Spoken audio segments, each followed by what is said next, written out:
الحمد لله وكفى وسلام على عباده الذين اصطفى أما بعد. عن أبي هريرة رضي الله تعالى عنه عن النبي صلى الله عليه وسلم قال إياكم والظن فإن الظن أكذب الحديث ولا تجسسوا ولا تحسسوا ولا تحاسدوا ولا تدابروا ولا تباغضوا كونوا عباد الله إخوانا.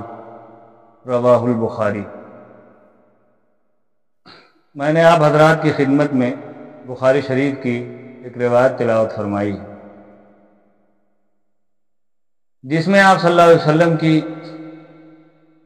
امت کو کچھ تاکید اور کچھ نصیحتیں ہیں. آپ صلی اللہ علیہ وسلم ہادی عالم ہیں، ایسا محسن، ایسا خیر خواہ امت کے لیے نہ کبھی آیا ہے اور نہ کبھی آئے گا. معاشرتی زندگی میں بہت سارے ایسے مواقع پر جیسے حالات آتے ویسے آپ صلی اللہ علیہ وسلم نصیحت فرماتے. چنانچہ آپ صلی اللہ علیہ وسلم نے اپنی امت کو حسد سے، کینہ سے، بغض سے، ہوٹ سے، عداوت سے، ایسی روحانی اور باطنی بیماریوں سے بچنے کی تاکید عطا فرمائی جو ہمارے لیے دنیا میں بھی اور آخرت میں ہلاکت کا باعث ہے. اور آپ صلی اللہ علیہ وسلم نے آپس میں بھائی چارہ، یگانگت، محبت، اخوت اور ایسے تمام چیزوں کی تعلیم اور درس دیا جو ہمارے لیے دنیا میں بھی فائدہ ہو اور آخرت میں بھی فائدہ ہو. چنانچہ آپ صلی اللہ علیہ وسلم نے جو صحیح بخاری شریف میں آپ صلی اللہ علیہ وسلم کے کلمات بابرکات ہیں، آپ ملاحظہ فرمائیں.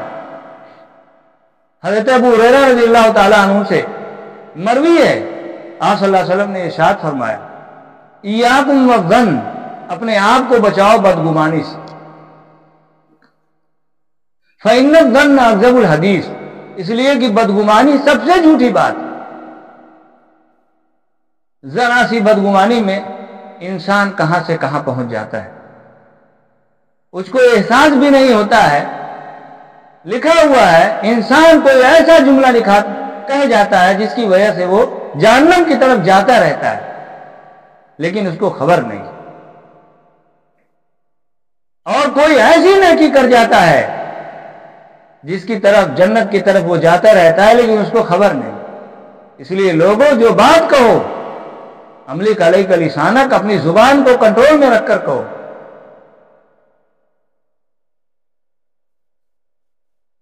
زبان ترجمان ہے، آپ کے دل کی گواہی دیتی ہے.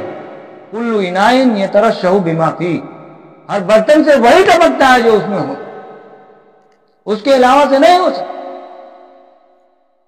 آپ صلی اللہ علیہ وسلم فرمایا بچو بدگمانی سے. اگر کوئی آئے آپ کے پاس، جب قرآن کہہ رہا ہے فتبینوا، تحقیق کر لو، لیس الخبر کالمعائنہ، خبر جھوٹی بھی ہوتی ہے، سچی بھی ہوتی ہے، معائنہ کے مانند نہیں، دیکھنے کے مانند نہیں. معائنہ کہتے ہیں دیکھنے کو. کوئی آدمی آئے جس کی ایک آنکھ پھوٹی ہو اور آپ سے کہے کہ فلاں نے میری دونوں آنکھوں کو میری آنکھ کو پھوڑ دیا ہے، تو آپ اس کی بات پر یقین مت کرو، پہلے تحقیق کرو جا کر، آیا اس نے آنکھ پھوڑا ہے کہ نہیں. ہو سکتا ہے کہ اس کی دونوں آنکھ پھوڑ کر ہی آیا. اس لیے تحقیق کر لو گے تو پھر کبھی دھوکہ نہیں اٹھاؤ گے. چنانچہ حضرت ابو ہریرہ حضرت انس بن مالک رضی اللہ تعالیٰ عنہ روایت ہے، صحیح مسلم شریف میں آپ صلی اللہ علیہ وسلم فرمایا، اے لوگو، تم لوگ آپس میں حسد مت رکھو، تم لوگ آپس میں بغض مت رکھو، تم لوگ آپس میں قطع تعلق مت رکھو. قربان جائیے آپ صلی اللہ علیہ وسلم پر، سل من قطعک، جو شخص جو تم سے توڑے، واعفو عمن ظلمک، معاف کرو اس شخص کو جو تم پر ظلم کرے.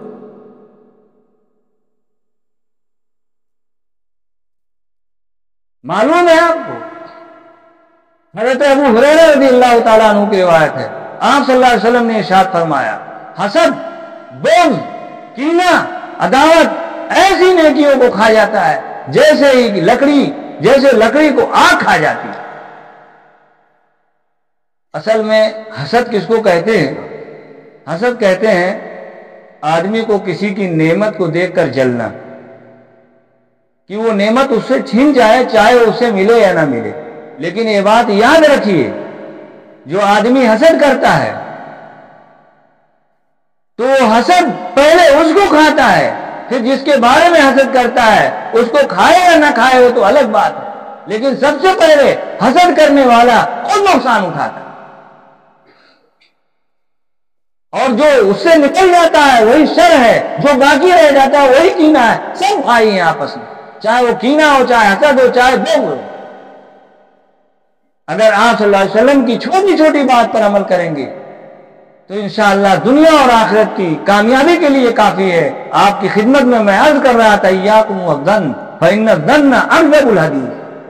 آپ نے فرمایا ولا تجسسوا ولا تحسسوا، ایک دوسرے کی عیب جوئی مت کرو، کون کیا کر رہا ہے، کس جگہ سے آ رہا ہے، اس کے کیا معاملات ہیں۔ آپ اس کا نفع پہنچا سکتے ہو تو پہنچاؤ، لیکن اس کی کھوٹ پرویت میں مت رہو۔ ولا تحاسدوا، آپس میں ایک دوسرے سے حسد نہ رکھو۔ ولا تدابروا، آپس میں ایک دوسرے کی غیبت مت کرو۔ ولا تناغضوا، آپس میں ایک دوسرے سے بغض مت رکھو۔ کونوا عباد اللہ، تم لوگ اللہ کے بندے بھائی بن کر رہو، ورنہ یاد رکھیے یہ بات، جتنے نیک اعمال ہیں سب کھا جائیں، پرانے نیک اعمال جو ہیں وہ بھی ختم ہو جائیں گے، اور اچھے اعمال کی توفیق نہیں ہوگی، نیک اعمال سب کر لیے جائیں گے۔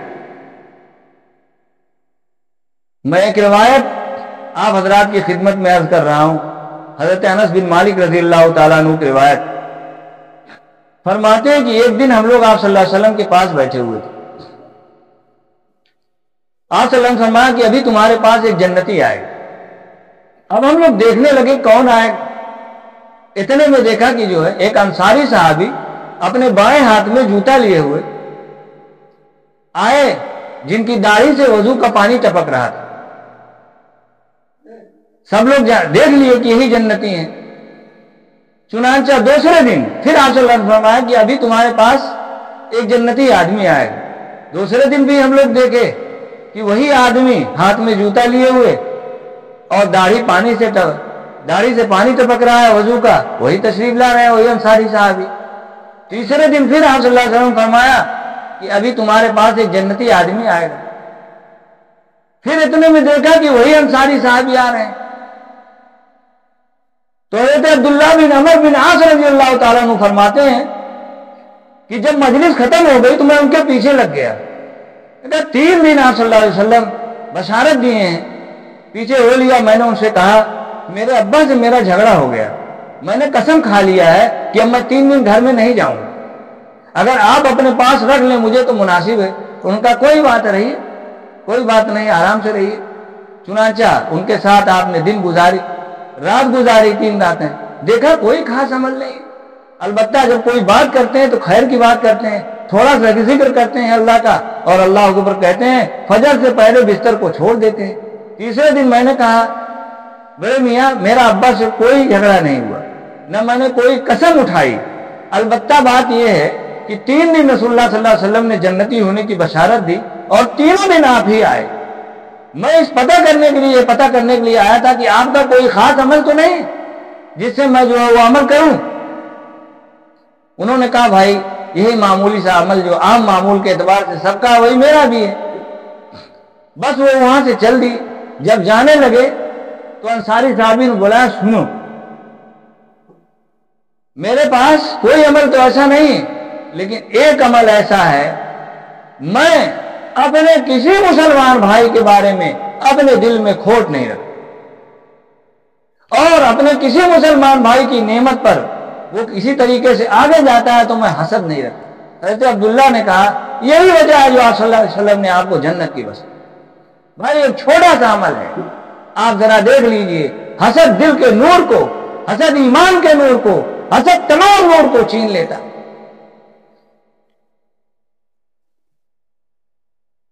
یہ دل کا جو دل ہے یہ جسم کا بادشاہ ہے. حدیث پاک میں آتا ہے ان فی جسد بنی آدم لمضغۃ اذا فسدت فسد الجسد کلہ.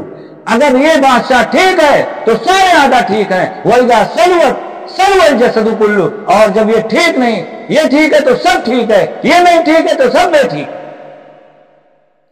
اس لیے اپنے دل کو ٹھیک کیجئے، اپنے دل کو کینہ حسد بغض سے پاک کیجئے. کسی مسلمان کے بارے میں کسی طرح کا بھی کوئی حسد جلن بغض عداوت نہ رکھیے.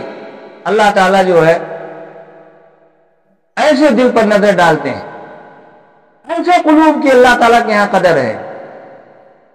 اس لیے سب لوگ دھیان دیں اپنے اوپر کہ ہم اپنے اندر سروے کر کے کہ ہمارے اندر کوئی کمی تو نہیں ہے. یاد رکھیے یہ بات، حضرت آدم علیہ نبینا علیہ الصلوۃ والسلام نے شیطان نے سب سے پہلے حسد کیا تھا اور آپ کا سجدہ نہ کیا. اللہ تعالیٰ نے کہا فخرج فإنک رجیم وإن علیک اللعنۃ الی یوم الدین. جو حسد کرتا ہے اللہ کی لعنت اس پر ہوتی ہے. اور آدم کی اولاد میں سب سے پہلا جو زمین پر حسد کیا آدم کی اولاد میں سے ایک بھائی نے دوسرے بھائی کو قتل کیا.